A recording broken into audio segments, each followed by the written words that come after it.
La presencia de las Fuerzas Armadas en las calles, haciendo labores de seguridad pública que corresponden jurídicamente a las policías, han resultado contraproducentes. La realidad y todos los análisis serios de este tema son contundentes y dan cuenta del fracaso que hoy se quiere legalizar. En el año 2006, Felipe Calderón decidió lanzar una cruzada policíaco-militar en 8 estados de la República sin tener un diagnóstico claro sobre la fuerza, la presencia, la organización de los grupos criminales, sin contar con datos mínimos, estadísticos, criminalísticos, de inteligencia y de operativos que sustentaran una intervención de esa naturaleza. No tenía base legal, actuó violando la Constitución, al margen del Estado de Derecho y de espaldas a los tratados internacionales y a la opinión pública de especialistas en el tema. En 2006, la única entidad federativa que tenía índices de violencia e inseguridad por encima de la media era Michoacán, mientras que en las otras 7 entidades donde también aplicó su cruzada contra el narcotráfico, con los operativos de las Fuerzas Armadas, eran entidades que estaban por debajo de la media en los índices de violencia e inseguridad. Así estaba Baja California, Chihuahua, Durango, Guerrero, Nuevo León, Tamaulipas y Sinaloa.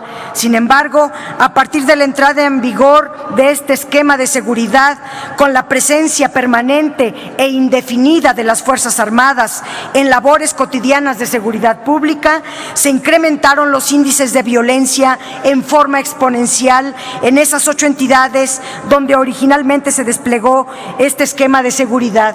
Aquí podemos ver cómo en las 8 entidades de la República, que son las líneas rosa, están por debajo de la media, y cómo Michoacán era el único que estaba por encima de la media. Acá podemos ver con datos del INEGI y con datos del Sistema Nacional de Seguridad cómo antes del 2006 los índices de violencia estaban más o menos controlados. A partir de la entrada del operativo se disparó la violencia criminal de forma exponencial. Gracias. Contrario a lo que se expresó sobre, que así lo dijo Calderón, sobre una ola de violencia que ameritaba acciones extraordinarias, entre ellas la intervención de las Fuerzas Armadas en tareas de seguridad, estadísticamente en ese momento la ola de violencia nunca existió, y más bien esta ola de violencia vino después con la fallida estrategia de Calderón, lo que viene a demostrar que sacar a la calle a los militares fue una decisión de carácter político, sin sustento estadístico ni analítico. En las 8 entidades donde se aplicó este plan, la violencia creció y luego se extendió a más y más entidades de la República, dejando un baño de sangre en todo el país. La sustitución de las policías por el ejército conllevó a un debilitamiento de las estructuras de seguridad pública estatales y municipales. Todos los recursos económicos y materiales se destinaron a las instancias federales, abandonando el seguimiento a los gobernadores para que realmente capacitaran a sus policías y en un momento dado poder retirar al ejército a sus cuarteles. En todas las iniciativas que se entregaron a este dictamen aprobado en la Cámara de Diputados, aparece un común denominador: la debilidad de las corporaciones policiales, estatales y municipales, y la infiltración de los cuerpos policiales por parte de la delincuencia, lo cual es cierto, aunque no debiera generalizarse, y sin embargo, si esa es la causa, ¿por qué aún no se atendió con una depuración de los cuerpos policíacos, con formación policial, con estrategias legales y urgentes? Al contrario, todo empeoró. Por supuesto que muchas corporaciones policiales, pero de los tres órdenes de gobierno y no solo de los estados y municipios, se encuentran infiltradas por grupos criminales y que las principales violaciones a los derechos humanos son cometidas por los propios agentes encargados de cumplir la ley. Pero resulta inadmisible suponer que con la implementación del modelo de seguridad militarizado, esos males desaparecerán de la noche a la mañana. Resultó exactamente lo contrario. Los males se incrementaron. El modelo escogido por Felipe Calderón y retomado por Enrique Peña Nieto ha sido duramente cuestionado, pues no va acompañado ni aparejado de una serie de medidas que, según los especialistas, resultarían fundamentales para lograr un modelo realmente efectivo, tendiente a erradicar la corrupción y a erradicar la impunidad. Veamos datos. La propia PGR, a través de la Fiscalía Especializada en la Búsqueda de Personas Desaparecidas, reconoce que las averiguaciones previas que mantienen abiertas el día de hoy por el delito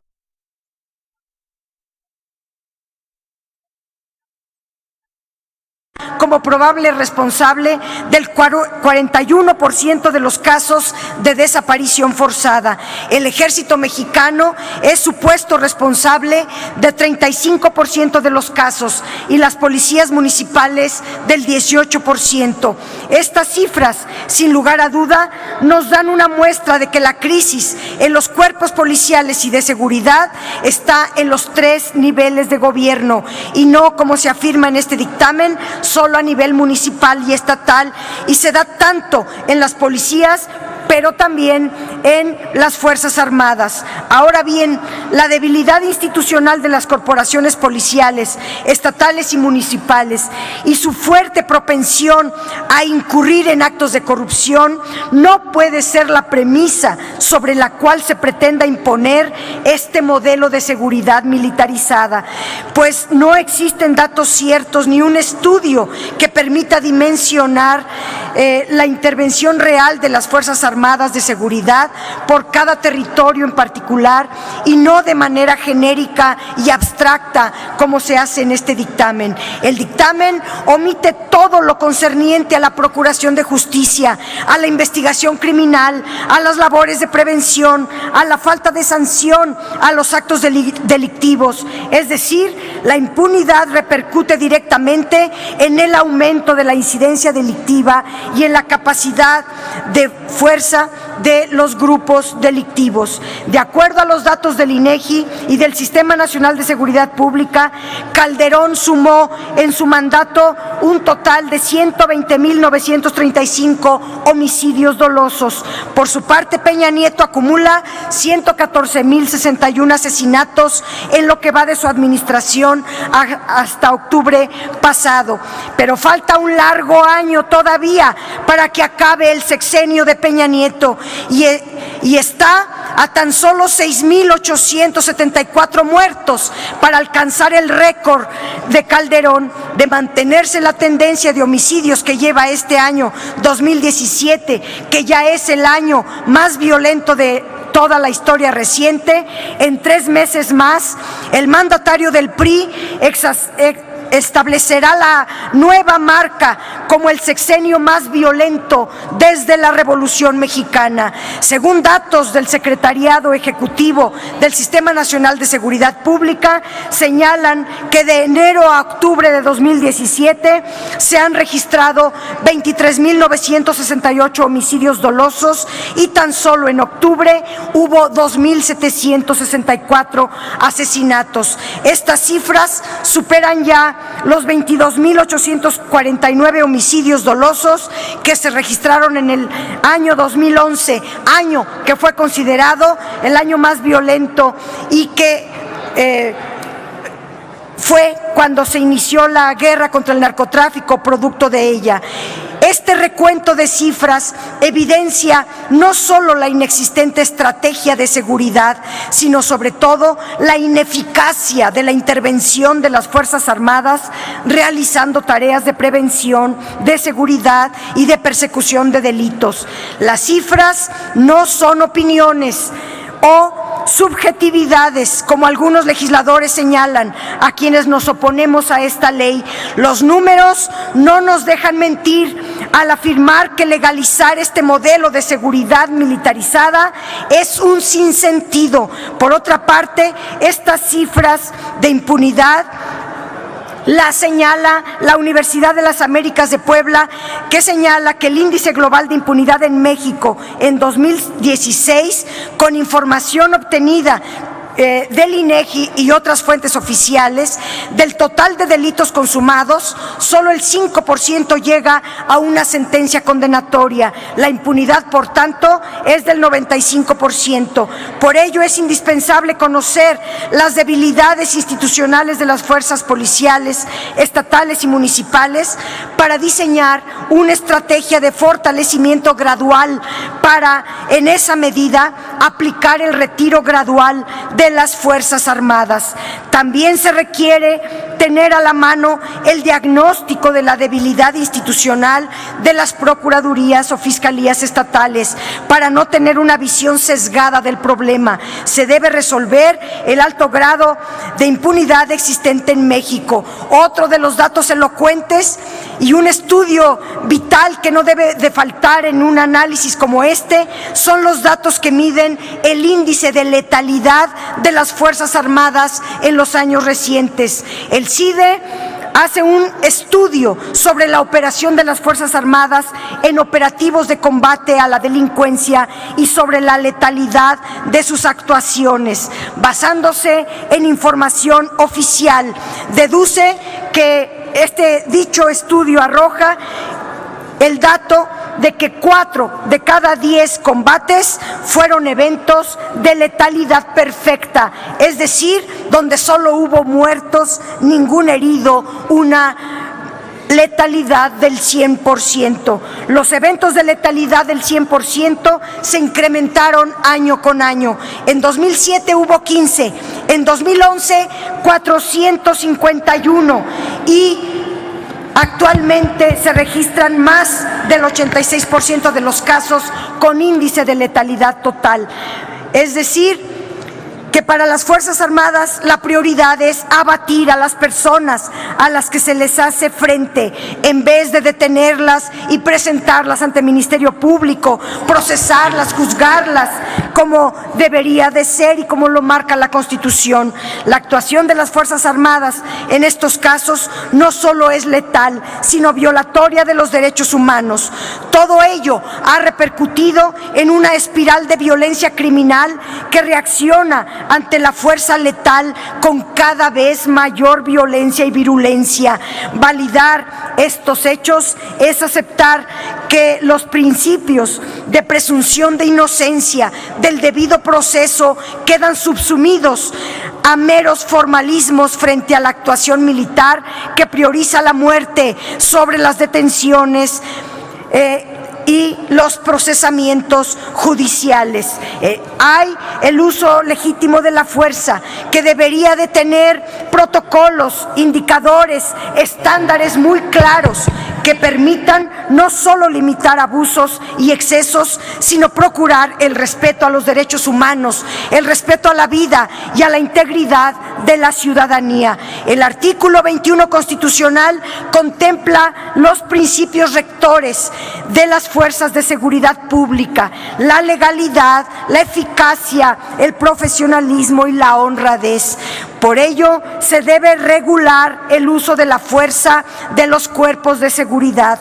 Ninguna actividad del Estado puede fundarse sobre el desprecio a la dignidad humana. El Tribunal Europeo ha establecido la necesidad de tener un marco jurídico administrativo para inhibir y evitar que se violen los derechos humanos.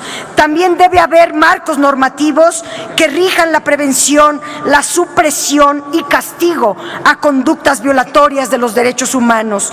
Las operaciones de la policía deben estar autorizadas por el derecho interno y reguladas por él dentro del marco de un sistema de efectivas salvaguardas contra las arbitrariedades y el uso ilegítimo de la fuerza. Todo debe apegarse a los estándares internacionales. El sistema interamericano se ha pronunciado por la excepcionalidad de las armas letales, tal como lo establecen los principios básicos de la ONU. El uso de la fuerza pública no tiene por qué resultar en la pérdida de vidas humanas. Esta, si acaso, es el resultado en condiciones de excepción. Son excepción y no la norma. El principio de proporcionalidad también está presente en todos los ordenamientos internacionales y en nuestra Constitución. Si el uso de la fuerza de las armas es inevitable, los funcionarios encargados de hacer cumplir la ley deberán actuar en proporción a la gravedad del delito. En los estándares internacionales no se considera la participación de las Fuerzas Armadas realizando labores de seguridad pública o de seguridad interior ordinaria, porque las Fuerzas Armadas tienen para su regulación otros principios. El derecho internacional y humanitario es lo que los rige. Sin embargo, la iniciativa de ley de seguridad interior establece todo lo contrario y, conociendo los riesgos que implica la actuación de las Fuerzas Armadas en labores de seguridad pública, instancias internacionales y nacionales se han pronunciado en contra de los contenidos de este dictamen. Ninguna ley como esta había generado un repudio nacional e internacional tan grande, senadora, generalizado y contundente como esta ley de seguridad interior.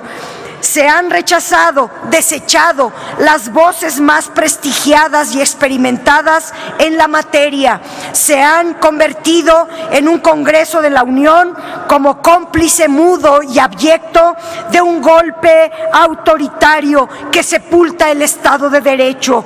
El presidente Peña Nieto llamó el viernes 8 de diciembre a un diálogo y lo que observamos aquí es un monólogo autoritario entre las cuatro paredes de este recinto. Se colonizó este Senado por los representantes jurídicos del alto mando militar, justo previo a las elecciones más complicadas de la historia. Están preparando una sucesión presidencial militarizada para generar miedo. Si no es con votos, lo quieren hacer a toda costa, con las armas. Lo oprobioso de esta ley es la forma en que ceden el poder del Estado ante los militares. ¿Cómo se hace que claudiquen los gobernadores, el gobierno federal, los municipios, el Congreso de la Unión, los congresos de los estados, el Poder Judicial, los órganos autónomos, las comisiones de derechos humanos?